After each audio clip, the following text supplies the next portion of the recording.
Daniel, paperwork looks good, despite the fact that you two decided to go lawyer commando. The devil's always in the details. Harvey, I know that impulse purchases don't exist in your world, but the timing was right. And as for the details, I like to leave that to my man, Scott. Does he always like to be late? She just got off a plane from London.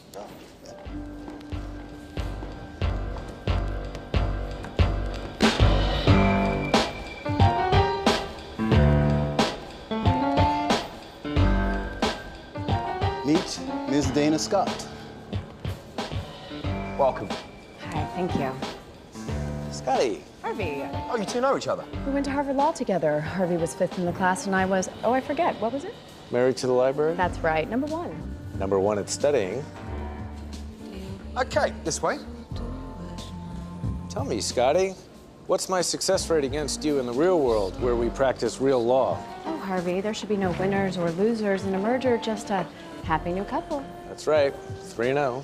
Well, I say we let these two talk deal points while I try your chef's famous sea bass. Absolutely. Play nice. Oops. We like each other, even if you two don't.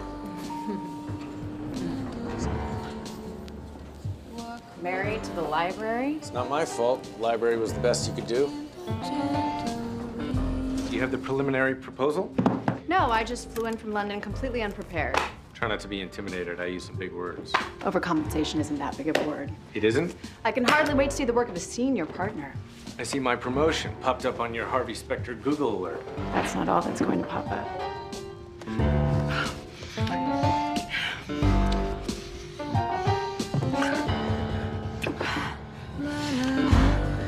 Can't remember the last time we had a bed. Pretty convenient that we're working on a hotel merger. Remember the mining deal? Chef 27? How can I forget? Listen, about the due diligence. Harvey. You know the rules. No case negotiations till we're done. I think that might be a while. I just want to go over it one more time, Professor. How much money was in that pot? I'm tired of going over it. Why do we have to keep replaying every moment of this game? Because your entire case depends on it? My case depends on the fact that I won that money gambling, not whether I won it with a flush. Your case depends on the judge believing you, and if he finds any holes in your testimony, then I gave you the names of everyone I knew at that game. But none of those men were there when you won that money. I can't help it if I didn't get the name of the guy I beat. Which is why your story needs to be rock solid. Okay. Go ahead. So I ask you again, Professor, how much money was in the final pot? Roughly $12,000. And you won that hand. As I said before, I won, and then I cashed out. And what did you have again? A queen high flush. And who did you beat? I told you I didn't get his name. Okay, so what did he have? 2 pair. Queens over 6s. Wait a second. You said before that the man next to you folded with 2 queens up, and now this guy has 2 queens and you had a queen high flush? I said that the man next to me folded with 2 kings. No, you didn't. You heard me wrong. No, I didn't. Is this part of prepping me, or are you accusing me of something? I'm trying to get your story to line up. My story does line up. Not to me, it doesn't. Look, young man, if you're gonna sit over there and call me a liar... I'm not calling you a liar, but if you say tomorrow what you said today, we're gonna be in a lot of trouble, because where I come from, there were only 4 queens in a deck. I said 2 kings. And I'm gonna say that again tomorrow. So you do your job, and I'm gonna do mine.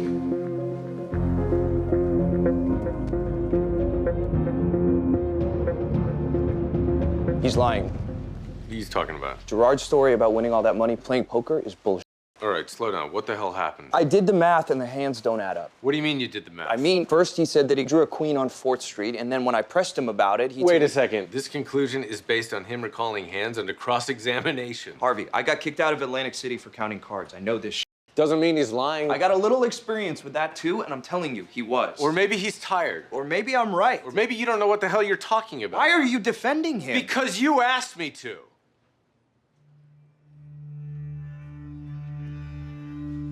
Look, Harvey, I'm not saying that he took a bribe. I'm just saying that he didn't get that money playing poker.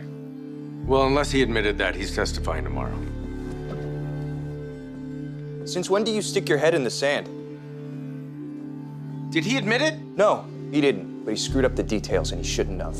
Because people who are telling the truth get it right. And you know it.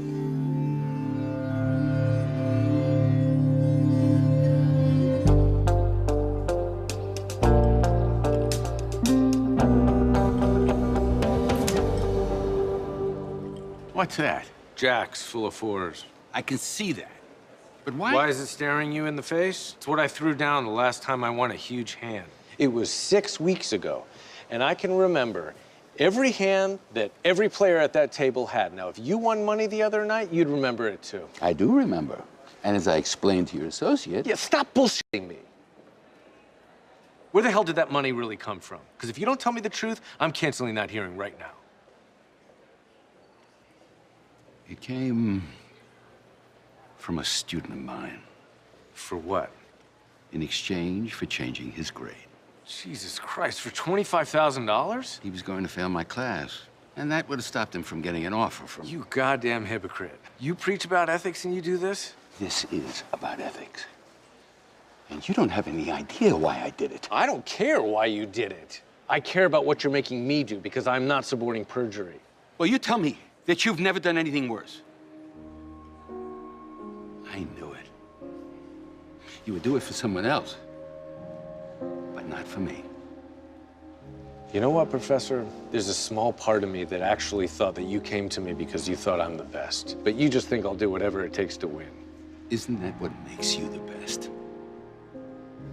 Get someone else to do your dirty work because I'm not supporting perjury. Harvey, you were right. That's one of the best steaks I ever had. I want you to tell me why you actually brought me here. Can't the man just take his client out to dinner? A man can, but you need something. And I just did you that little favor. That wasn't a favor. I took 15 minutes of picture with some dipshit from Philadelphia. That's not a favor. That was an appetizer. I need you to get Magic, Bird, Hakeem, and Michael to do the same thing. You're a funny guy. You're kidding, right? Did I ask you if you were kidding me when you called me that night? You asked me to sign with you, and I did. And I also said that I would need something from you someday. And taking selfies with some dipshit Sixers fan isn't gonna cut it. Harvey, you need to chill with this Soloff thing. If not, every single day you go into the office, he's gonna be trying to stab you in the back. I'm not here to get your advice, Charles. I'm here to get you to help me. I'm not getting the dream team back together. It can happen if you make it happen. It's not gonna happen. And the Harvey I know would never ask me to do it. Listen, leave a big tip. People think I'm paying for the meal. You want to know how to do a cross? Some people like to use big words. Some people like to go for sympathy. But personally, I'm a little more go for the groin. Oh, hey, Mike. Mind dismissing the peanut gallery so we can talk, Kyle? I'm sorry, guys. Looks like Ross here came to plead for mercy.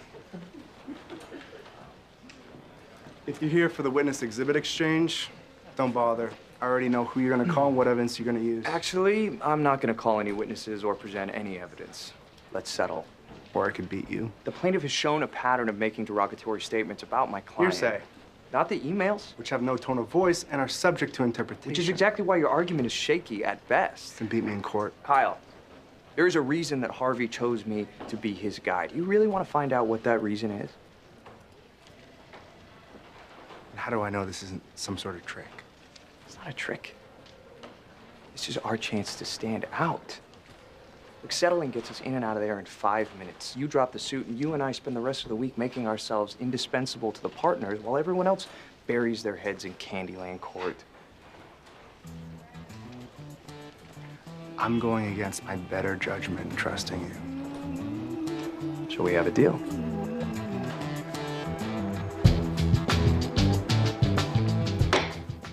Is counsel ready to proceed with opening statements? We'd like to submit a settlement agreement, Plaintiff Your is Honor. ready, Your Honor. Which is it, counselor?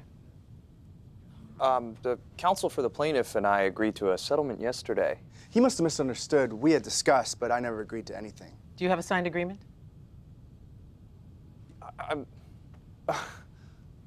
No? Then we are ready to proceed. You have the floor. Thank you. On March 31st, 2010, Sydney Thompson was unwittingly recorded on a cell phone. She made a joke, the type of joke that I'm sure every person in this courtroom has made at one point or another. yet she was fired. She was fired. And yet she was fired. Not only deserves to go back 976 damages. She was blackballed. Mr. Ross. Mr. Ross. Are you ready? The defense.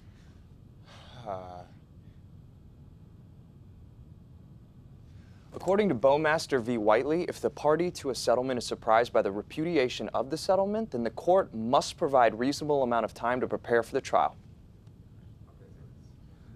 Reasonable time. Yes, Your Honor. You get 5 minutes. Mike. Hey, are you okay? Now you care? Mr. Ross, I'm gonna have to ask you not to speak to my client. She is not your client. She is Rachel, the paralegal, and I only have 5 minutes, so you should really get out of my face. What's your problem, Mike? My problem is that you don't have the balls to make this a fair fight, Kyle. Lawyering isn't about fighting fair, and you better watch your false accusations, or I might just sue you for defamation. Come on.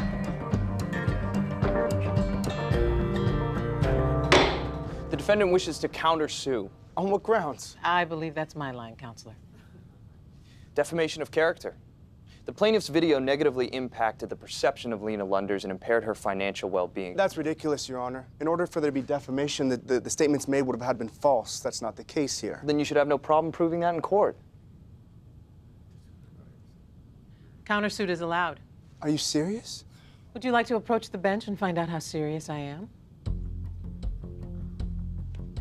Your Honor, the defense should have filed counterclaims before the trial began. Yes, he should have. But no one in this crop of associates had the foresight to do so. And we drafted a whole addendum just because we assumed one of you would. So I'm going to allow it. Do you have a problem with that? No, Your Honor. This is now a defamation trial. You have until Friday to prepare. Nice recovery. Thinking on your feet. But you wouldn't have had to if you hadn't been so naive. Thank you, Your Honor.